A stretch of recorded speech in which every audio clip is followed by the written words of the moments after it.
बिस्मिल्लाहिर्रहमानिर्रहीम। अस्सलाम वालेकुम। Welcome to my YouTube channel computer and technical education by Hafiz Waseem. Punjab के अंदर तमाम सरकारी मुलाजमीन और सरकारी या गवर्नमेंट टीचर्स और पंजाब के जितने भी सरकारी मुलाजमीन हैं उनके लिए एक बड़ी और बुरी खबर यह है कि पंजाब हुकूमत ने पेंशन रूल्स में 2 दिसंबर 2024 को कुछ तब्दीलियां की हैं, कुछ तरमीम की हैं। वो कौन सी तब्दीलियां हैं, वो क्या तरमीम की हैं, उनके बारे में मैं आप लोगों के साथ इस वीडियो के अंदर डिटेल से बात करूंगा। उसके कुछ 3 से 4 पॉइंट्स बनते हैं, वो मैं आप लोगों के साथ शेयर करूंगा। तो आप लोग वीडियो को लाजमी तौर पर गौर से सुनिएगा। और इसके अलावा इसके बाद आप लोगों को कोई क्वेश्चन हो तो आप लोग मुझे कमेंट के अंदर भी पूछ सकते हैं। तो सबसे पहले मैं आप लोगों को वो वाला नोटिफिकेशन दिखाता हूँ जिसके ज़रिए से जो 2 दिसंबर 2024 को किया गया है और जिसमें पेंशन रूल्स के अंदर अमेंडमेंट्स की गई। ये वाला नोटिफिकेशन है, इसके तकरीबन कुछ 4 से 5 पॉइंट्स है, क्योंकि एक नेक्स्ट पेज भी है वो इस वक्त अवेलेबल नहीं है, तो वो मैंने आप लोगों को पहले वाला पेज आप लोगों के साथ शेयर कर दिया। 2 दिसंबर 2024 को ये वाला नोटिफिकेशन शेयर हुआ है।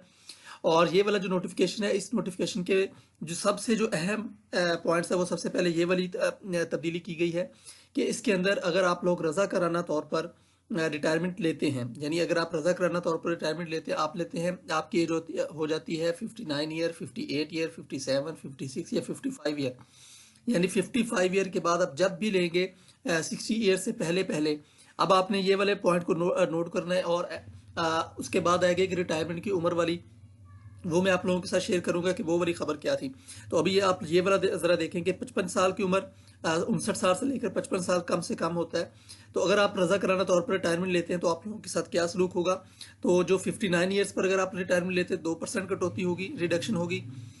इसी तरह 58, 57, 56 इस तरह ये 2 के हिसाब से बढ़ता जाएगा। और 55 ईयर पर अगर आप रजा कराना तौर पर रिटायरमेंट लेते हैं तो आपकी पेंशन से 10% सालाना कटौती होगी।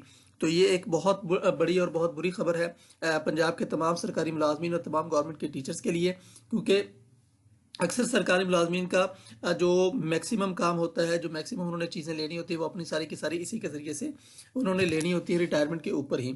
तो ये अब उनके लिए एक बहुत बुरी खबर है। इसके अलावा कुछ अहम पॉइंट्स है इसके अंदर, वो मैं आप लोगों के साथ शेयर कर देता हूँ। इसके अलावा ये है कि 2011, 2015 और 2022 से मिलने वाले जितने भी इजाफा जात से उन सबको बंद कर दिया गया है।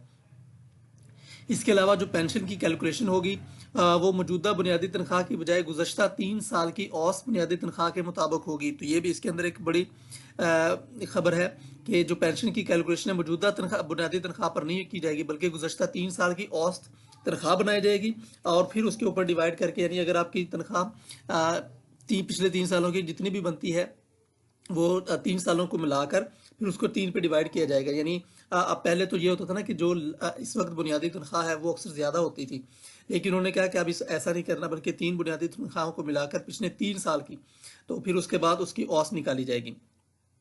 इस तरह जो नंबर 3 पॉइंट है वो ये है कि पेंशन की जो कम्यूटेशन है इसको 25% तक ली जा सकेगी। सिर्फ 25% तक आप इसको लेके जा सकते हैं, इससे ज़्यादा पेंशन की कम्यूटेशन हम लोग नहीं कर सकेंगे। इसके बाद फैमिली पेंशन के हवाले से बड़ी अहम और बड़ी खबर ये है कि जो फैमिली पेंशन के लिए तो एक बहुत ख़तरनाक चीज़ है। ये फैमिली पेंशन के लिए तो ये एक बहुत ही ख़तरनाक चीज़ है कि फैमिली पेंशन 10 साल तक महदूद कर दिया गया है, यानी 10 साल के बाद इसको कोई भी फैमिली पेंशन का क्लेम नहीं कर सकेगा। पहले तो सारी उम्र चलती रहती थी, लेकिन अब फैमिली पेंशन 10 साल तक महदूद कर दिया गया है। और इसके अलावा जो लास्ट वाला पॉइंट इसके अंदर ये है कि पेंशन में सालाना इजाफा इस साल के ढॉक रिलीफ का 50% मिलेगा। ये बहुत ख़तरनाक चीज़ है कि आपके में यानी पेंशन में इजाफा हो ही नहीं पाएगा, बिल्कुल थोड़ा सा माइनर सा इजाफा हुआ करा गया। यानी पेंशन में सालाना इजाफा उस साल के ढॉक रिलीफ अलाउंस का 50% मिलेगा। फ़र्ज़ किया कि अगर किसी साल एडहॉक रिलीफ नहीं बढ़ता तो फिर आपका बिल्कुल कुछ भी नहीं बढ़ेगा। अगर 10% बनता है तो आपको 5% मिलेगा। तो सालाना इजाफे उस साल के एडहॉक रिलीफ अलाउंस का आपको 50% दिया जाएगा। तो ये थी पेंशन के हवाले से कुछ पॉइंट्स। तो अब हम बात कर लेते हैं नेक्स्ट कि रिटायरमेंट की उम्र की में तब्दीली। हाँ जी, एक सोशल मीडिया के ऊपर खबर चल रही है कि रिटायरमेंट की उम्र में तब्दीली कर दी गई है, कि हुकूमत गौर कर रही है कि 55 साल की उम्र में रिटायर कर दिया जाए, कि जो रिटायरमेंट की एज है उसको 55 साल कर दिया जाए। तो अभी मैंने आप लोगों को पहले बताया था कि ये जो उन्होंने कटौती की है 55 साल, 56 साल, 57, 58, 59 साल, तो ये अभी तक बिल्कुल भी ऐसी कोई खबर नहीं है कि रिटायरमेंट की उम्र में तब्दीली की जाए। ये बिल्कुल अफवाह है।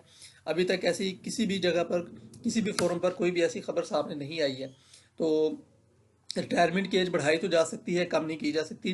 तो ये वाली रिटायरमेंट की उम्र के ऊपर, इस खबर के ऊपर आप ज़्यादा कान ना धरें, क्योंकि रिटायरमेंट की उम्र कम नहीं कर रहे, बल्कि इसको बढ़ाने के ऊपर गौर करेंगे और आप लोगों की कटौती करते जाएंगे। जितनी ज़्यादा हो सकेगी वो कटौती करेंगे और रजा कराना तौर पर आपको रिटायरमेंट की तरफ ले जाया जाएगा, जबरी रिटायरमेंट की तरफ लेके जाया जाएगा, ना कि उम्र कम की जाएगी। तो उम्मीद है कि आप लोगों को ये इन्फॉर्मेशन पसंद आई होगी। अगर आप लोगों को इन्फॉर्मेशन पसंद आई हो तो मेरे इस channel computer and technical education by Hafiz Hussain को लाजमी तौर पर सब्सक्राइब कीजिएगा, इसको लाइक ज़रूर कीजिएगा और अपना कमेंट के जरिए से मुझे ज़रूर अपनी राय का इजहार कीजिएगा और बेल आइकन को लाजमी दबाइएगा। जो भी नए आने वाले नाज़रीन हो मेरे इस चैनल को लाजमी तौर पर सब्सक्राइब ज़रूर कीजिएगा, बेल आइकन को लाजमी दबाइएगा। Okay dear teachers and government servants, thank you so much, thank you for watching, best of luck.